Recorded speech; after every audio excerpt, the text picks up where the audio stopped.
Hi, welcome back. Okay, today I'm going to get started on this folder knife that you're going to make. Yes, you're going to make one. And be sure and send me pictures on Instagram. I'm at Dogbone Knives 1. The Dogbone Knives site went down. They won't let me get back on it, so I opened another one. It's Dogbone Knives 1. And you can always get me on Messenger. I'm there. Facebook, got a page there I hardly ever go to, but I'm there. And when I post on Instagram, it goes to Facebook. So alright, to get started today, we got us a sawzall blade. This is a broken one, and there's no worse feeling. This blade is still good. I mean, it's still, the teeth will grab you, and there's no blunts on there. It's still got the set in it, everything. Just it broke right there. Now, as you tell probably, it's yellow, and that is a DeWalt blade, but they all do it. They all will. They're just not beefy enough here at the end of them to haul all of this.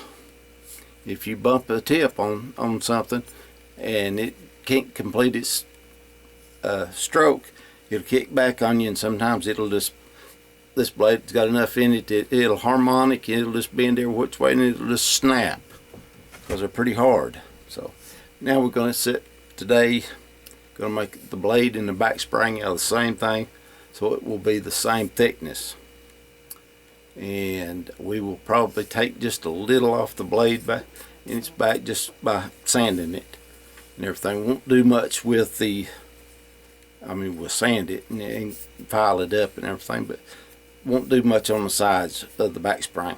So, and you do that if it's just a millionth of a millimeter smaller, the blade is, then it just frees up and works just a little bit better. But now we're going to get started. So I have this. I have a pair of pliers, and I have a plumbing torch with MAP gas on it, and I just happen to have a pan of perlite. Now, this is just you can get it at Home Depot, anywhere like that, in the outdoor garden center. That's what this is. That's what it is. You mix it in with your plants and everything, and it's light. And what I'm going to do is, once I heat this up, I'm going to bury it in this. If you don't have it, that's okay. That's fine. That'd be okay. Now, we want to get this thing hot enough that it's going to break all of its own factory hardness, take the temper out of it and the hardness out. So we're going to do that with this torch, and I'm going to put it in there, and and you can just do not quench it. Do not put it in anything other than perlite. I mean, don't even go outside and stick it in the ground. I mean, that would do it slow, but if it's got water in it, that won't let it take the temper out. It'll actually make it a little bit harder. If it's red hot, it's liable to make it even harder. So here we go. Get on this. Before I do, I'm gonna take some sandpaper. I'm gonna knock the shell off of it. So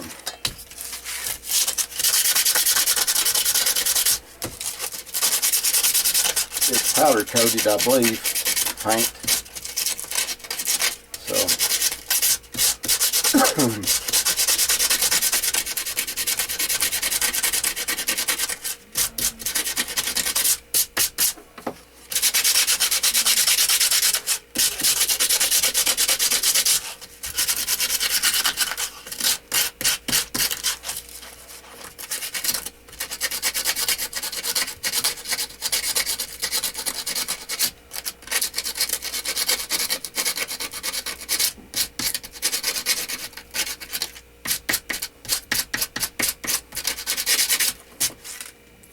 Okay, gone. Didn't take a couple minutes. Now, this is going to be loud noises here, so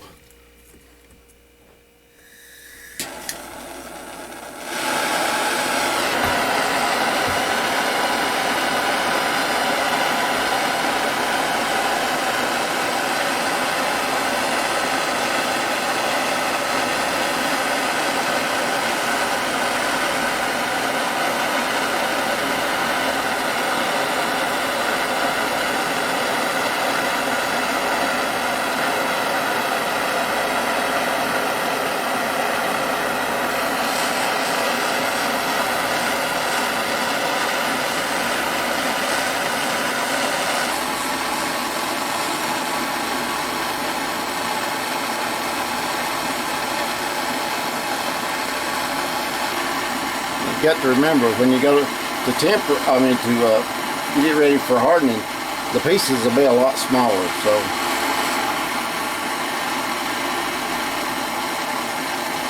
but still, this don't take too awful long. Every once in a while, just come back and just add some more heat to it.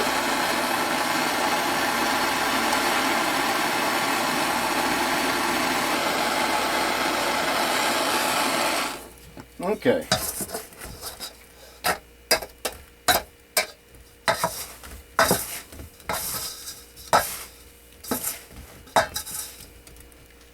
Okay, now,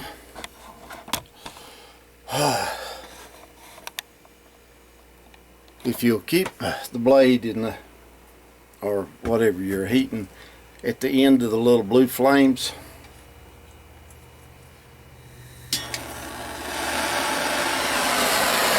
just at the tip end of them blue flames, just a little bit above it, that's the hottest part of the flame.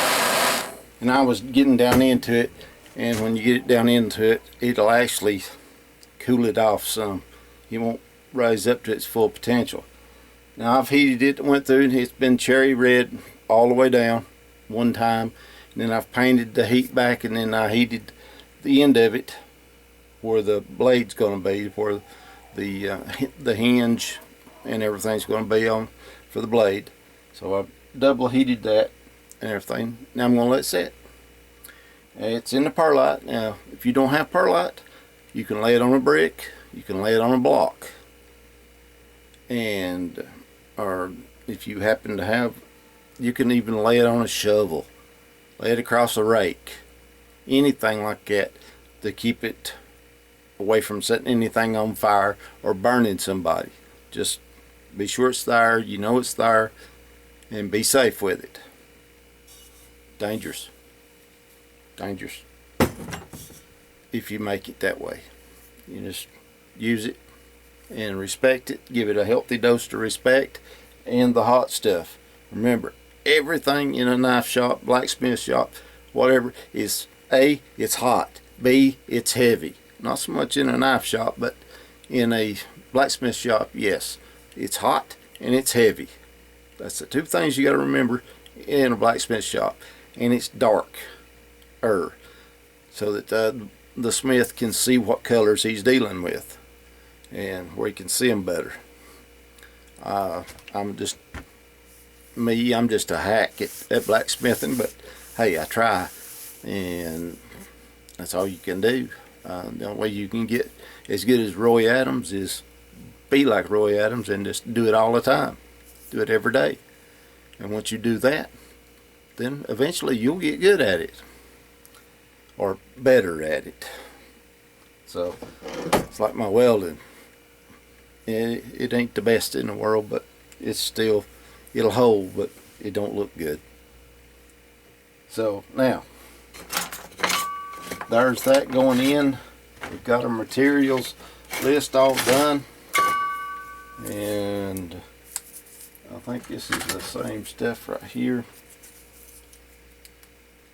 No, I think this one's a little bit thicker than this. But this is going to be our handles and everything, and that ought to do it. So I'm gonna let that set for a couple hours. I'm doing some welding work on a trailer I'm building, so I'm doing double duty today, or triple duty, or quadruple duty. I'm a Virgo, so I do a little bit of everything, and at the end of the day, nothing's done, but there's a little work done on everything. So, all right, I'll be back in a little bit.